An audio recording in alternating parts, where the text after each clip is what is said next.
Good morning, and I look forward to hearing your comments. I have two co-authors on this. This paper came out of a realization that I was studying social return on investment in the US, and my two co-authors, Matthew Hall and Yuval Milo, were studying social return on investment in the UK, and so we thought we would collaborate and examine how SROI has changed as it's moved from the US to the UK. So SROI, Bernice gave a wonderful overview yesterday of this general approach, and we know that nonprofits and social enterprises are subject to quite a bit of pressure to measure their social impact, and SROI is one among several performance measures that are out there and that are viable alternatives for nonprofits. And so the equation shows the basic assumptions of SROI, which is that an organization needs to calculate not simply what its social impact is through the measurement of outcomes or impact, but also monetize them, and Bernice is an expert on that, but then also have a sense of the costs involved in producing those outcomes, and then produce a ratio of the actual dollar cost for each dollar produced of social value. And so, for example, a SROI ratio of 1 to 4 would mean that $1 of investment or donations put into an organization or a program produces $4 of social good, of social impact.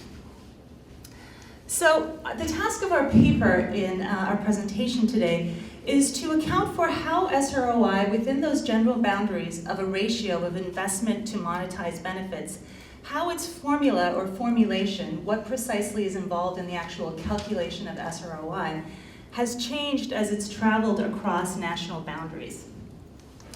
A quick history, this has been mentioned by other people yesterday. SROI emerged in the US in the 1990s in the nonprofit sector for social enterprises, and then became employed in the UK. It's now the recommended performance measure by the UK government for funded nonprofits and social enterprises starting in 2009. And it's also increasingly popular in a variety of other countries. And what we're interested in is that, as I said before, certain components of this performance measure have remained the same. This fascination, this attention with estimating the cost of a monetized benefit. But other calculations, or part of the calculation, have changed over time and as it's moved across locales. And as I'll discuss in greater detail later, what we focus on is changes in terms of how value is defined, what counts as a measurable output or outcome of a social purpose organization, and secondly, what counts as legitimate data in order to perform your estimation or your calculation. So these are what we're interested in.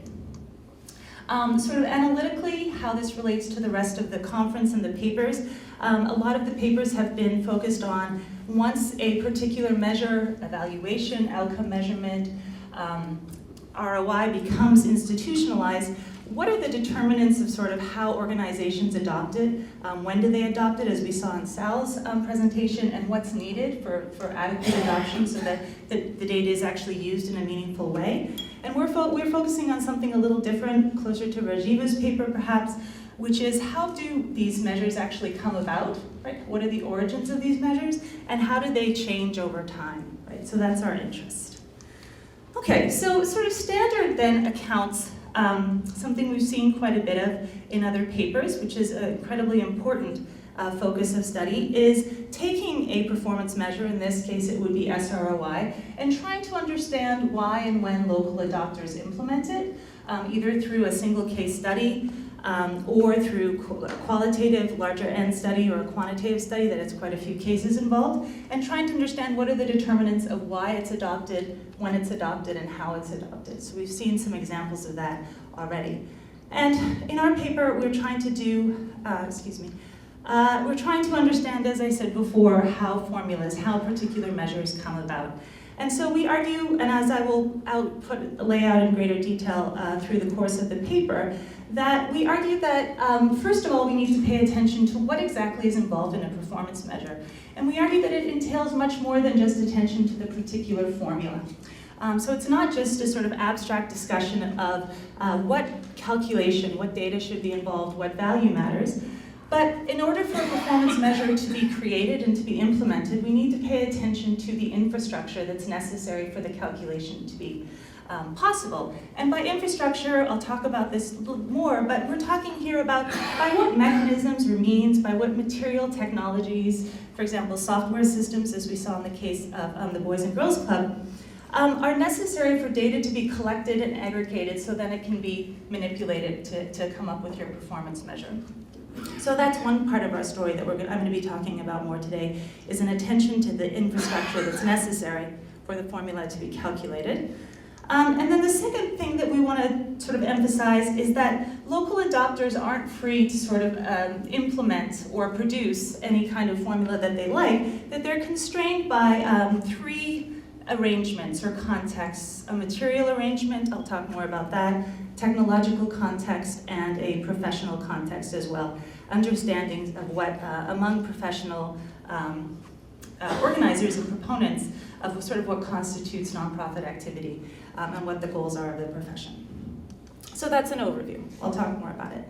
Very briefly, we relied on multiple data sources. We conducted interviews with those individuals who were involved with the formulation of SROI in both the US and then later in the United Kingdom, as well as in some European nations as well. We looked at documents produced by those individuals or the organizations they were affiliated with, and what we managed to get our hands on was some proprietary documents, including kind of working documents that showed them kind of futzing around with SROI, either in terms of its history of formulation or trying later actors trying to adopt it and the challenges they faced. And then we also relied on secondary scholarship as well. Okay, so let me lay out the sort of terms of what we're trying to argue here. So SROI, as we noted in the US, was first developed in the late 1990s by REDF.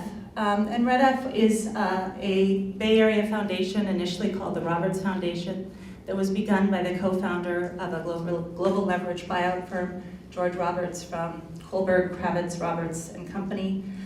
He and his wife founded the Roberts Foundation in 1986. And the foundation had a very explicit mission to try and engage in a new type of market-oriented philanthropy. And what did that consist of? It had three parts. So the first effort was, the first part of what they considered to be the sort of, the revolution of philanthropy, was to rely on market methods, what they called a free enterprise approach to philanthropy. And that basically focused on the use of social enterprises to help the homeless in the Bay Area. And so what they did was they provided funding to nonprofits that own standalone for-profit social enterprises as a way to provide a sustainable solution to the homeless problem in the Bay Area. The second component was they were one of the first proponents of venture philanthropy, which was they argued that rather than engage in foundations' traditional practice of some one-off sporadic funding to nonprofits where the nonprofits go off and then come back for more funding, that they were going to provide long-term sustained funding to recipient nonprofits, and they were going to accompany that funding with a great deal of assistance, business expertise, nonprofit expertise, access to local experts and a local network of business professionals in the Bay Area. And then finally, what we're interested in is that they wanted to engage in a new type of valuation methodology that was drawn from the finance industry, which, given that they were engaged in venture philanthropy, they believed was a more effective way to demonstrate the actual success of their methods. Right, so that's what I'm going to be focusing on in the rest of the paper, is how a presentation is how they tried to develop a new way to value their efforts with social enterprises. So in this paper, we focus really on how, in both cases in the US and the UK, actors developed SROI as a way to resolve a discrepancy between existing valuation methods that they could have used versus what they wanted to, what they thought would be an ideal way to value the organizations that they were involved with. So here we have a quote from the executive director of REDF at the time. Most of you are already familiar with him. I can't name him due to ethics obligations at my university. But here he is describing what was going on with foundations at the time in terms of how they valued their potential recipients, right, and the problems that REDF felt, or the Roberts Foundation at the time, felt, what was the problems with those valuation procedures, right? So they have this idea of funders looking at potential applicants, applicants, and really making decisions based on emotions, based on networks, rather than on the use of data, objective measurement of social impact on the part of the recipient organization, right? They're not making decisions based on data, they're not driven by data, it's not what motivates them. And so the REDF wanted to create a new valuation measure that would instead, they were the foundation, instead they were going to use data on social enterprises' performance as a way to make a decision as to how to choose their recipients. However, they faced a problem. They faced a discrepancy between what they would like to do and what was available to them. And so here's another senior executive talking about a conversation she had with the actual funder, with George Roberts. And so here we have Roberts Foundation has been set up. It's settled on its strategy of funding social enterprises through venture philanthropy. But he had an idea of how he should value his funding. But there wasn't the infrastructure or capacity in place for him to evaluate it using the kind of language and structures that he was used to in the finance industry, right? So he wanted to see the impact of what he had done, but he wanted to see it using the practices of venture capital, but in order to assess whether or not as a philanthropic investor, he was actually having success, right? So we start to see that REDF realized that they needed something akin to what was present with venture capital to evaluate success, but they needed to do that in the case of philanthropy. Right, so what did they do, right? So this is the goal. The goal is to develop a valuation methodology to evaluate the success of social enterprises that employ the premises of finance, but could be used to estimate the success of philanthropy, right? So what they did to begin was to try and put in place an infrastructure that allowed them to collect what they considered to be rigorous and decent data, right? So in our interviews, they keep talking about how before that it was all garbage in and garbage out, that foundations didn't have access to reliable to rigorous data about what was really going on in terms of social enterprises' impact. And they had two goals to demonstrate the success of their new funding model. They wanted to both demonstrate the financial success of social enterprises, that they were sustainable businesses, and then they also wanted to demonstrate the social implications or social success of these social enterprises in terms of helping their clients and having a social impact, right? So the first problem was that nonprofits weren't keeping separate business accounts for their social enterprises that they owned. So REDF hired an intern to go to each nonprofit and to track down the needed financial data. A great deal of time and energy was put into this. In order to understand the effect of these enterprises in terms of their social impact, they then implemented a new software system that the nonprofits would use for their social enterprises, and then they hired a consulting firm in order to gather data every 6 months, 40 indicators on every client for 2 years, for 24 months, right? So there's a great deal of sort of time and energy and money put into generating what they considered to be a rigorous data collection system so that they had decent outcomes on their clients. And it was only once they had that infrastructure in place of that data collection system for both financial and social data that they then thought about how are we actually going to generate a performance measure that actually allows us to see whether or not we're having, our investments are actually having an impact. And then so it's only then that they came up with SROI. And so what they did was they really took the nonprofits' expertise with financial economics. They all had MBAs from Berkeley or Stanford, and they tried to extend what they knew from those that education to thinking about what social success meant for a philanthropy, right? And so we know how to do a financial return on investment. What does the social return on investment look like? And that, they argue, was the origins of SROI, right? When they actually got around to thinking about what counts as legitimate data, they faced a challenge because they wanted the data in SROI to be as rigorous as what would be involved in a traditional return on investment. So they decided to use two notions of value: financial value, social enterprises profit, as well as socioeconomic value, which they understood as government savings generated by client changes, right? And what they didn't do, what they didn't include, but which we think of now maybe as being an option for SROI, is they omitted social value, which was non-monetized, what they argued were non-monetizable changes in clients, right? So changes in employment status, for example, couldn't be counted in and of itself, but only if it had government implications, right? And so the argument was that kind of data didn't stand up to a finance-informed understanding of good data.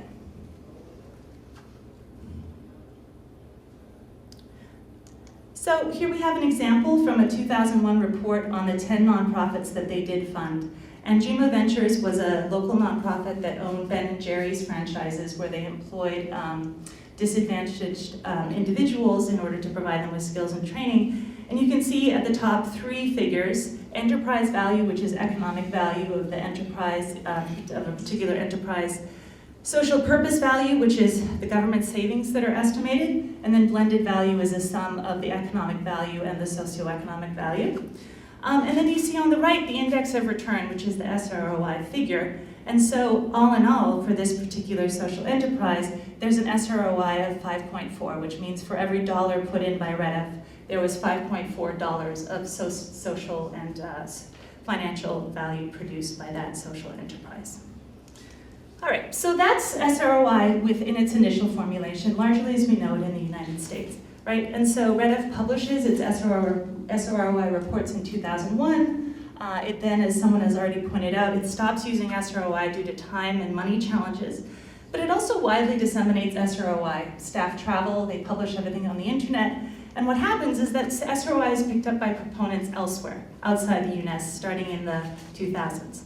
And in the particular case of the UK, SROI proponents had been members of an international working circle that included Jed Emerson, the initial proponent of the initial executive director of REDF in the US. And they then went off and founded their own UK SROI network, which ended up in the UK government adopting SROI. And so these were a different group of actors. They were independent nonprofit consultants who were seeking to communicate the value of nonprofits and the new model of social enterprises in an era of new public management where government were contracting with charities and basically employing pay for performance, right? So it was increasing pressure for nonprofits in, in the UK to demonstrate their performance, their social impact, right? So we see similar processings happening here in the case of the UK. First of all, these consultants who were trying to demonstrate the value of nonprofits faced a problem with existing valuation methods, right? Where basically they were arguing there were no performance measurements in place in the UK, right? People were just relying on qualitative, anecdotal narratives of what they were doing. And so government didn't have a good measure when they were making funding decisions of which nonprofits really were successful or not.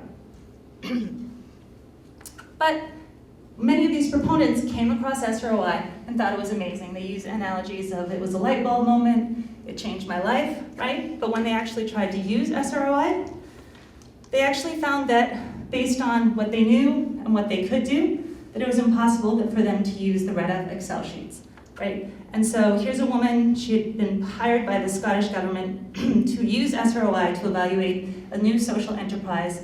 And she tells us how she took one look at it, she opened the Excel sheet, and she put her hands up and just realized she didn't have the knowledge or the data to engage in it, right? And this is largely the economic part. So I'm going to show you one of 13 slides that is required to calculate REDF's SROI, and you can tell me if you know how to do this, or if not, or how much time it would take you to generate this information about a social enterprise, right? So some of this information is quite technical. Right, and this is one of 13 pages that you see.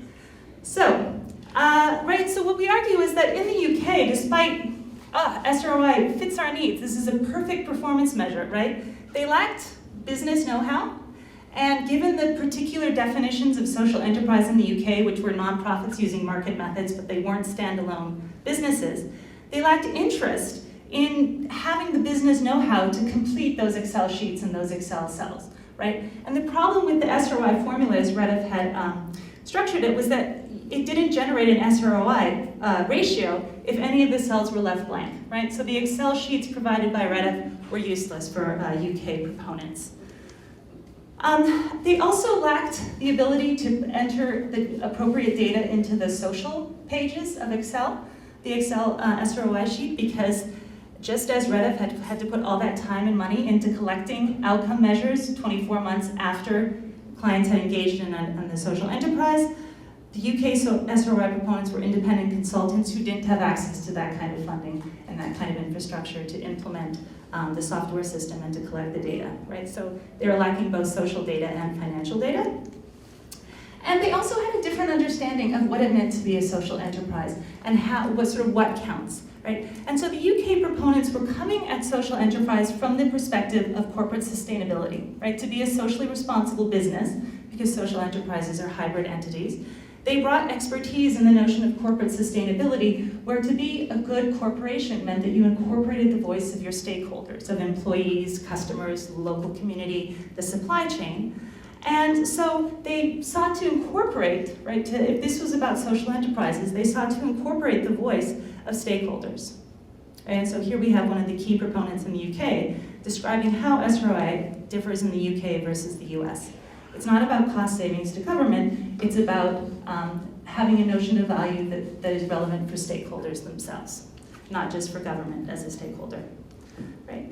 And so basically the argument is that in the UK, SROI continues to be used as a term and with the ratio of cost and investment, but it's actually reconfigured as a formula, right, along with the generation of the appropriate infrastructure. So there is an Excel file that's online for UK users of SROI, but it looks very different. So how does it look different, right? The estimated outcomes of a social program are estimated on a case-by-case basis by a nonprofit staff and by consultation with a multitude of stakeholders, staff, clients, local community. They get a list and they identify all the range of benefits that are produced by a social program.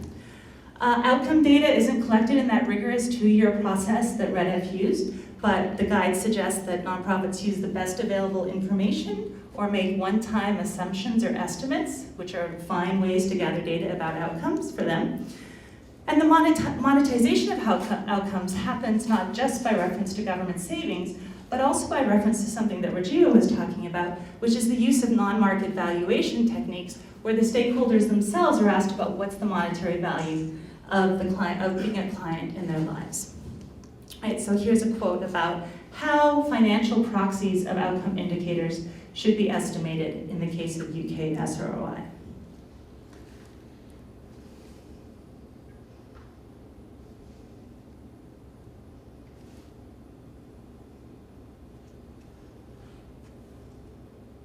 Right, and so the basic point here is that, here's an example in the UK SROI case, an organization that provides employment opportunities for disadvantaged youth, right? So we can see multiple outcomes that are based both on government savings and what clients have identified as being of relevance to them. So again, the formula is the same monetization, but what counts is very different.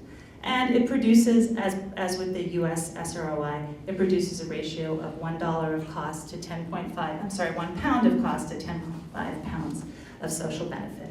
So it looks the same except for the top part, which has a much more multiple and sort of multivalent notion of what counts as social good, right? So in general then, we can see a formula, SROI, right, diffusing across locales, but changing as it moves in terms of what counts, right? And then also what counts as legitimate data.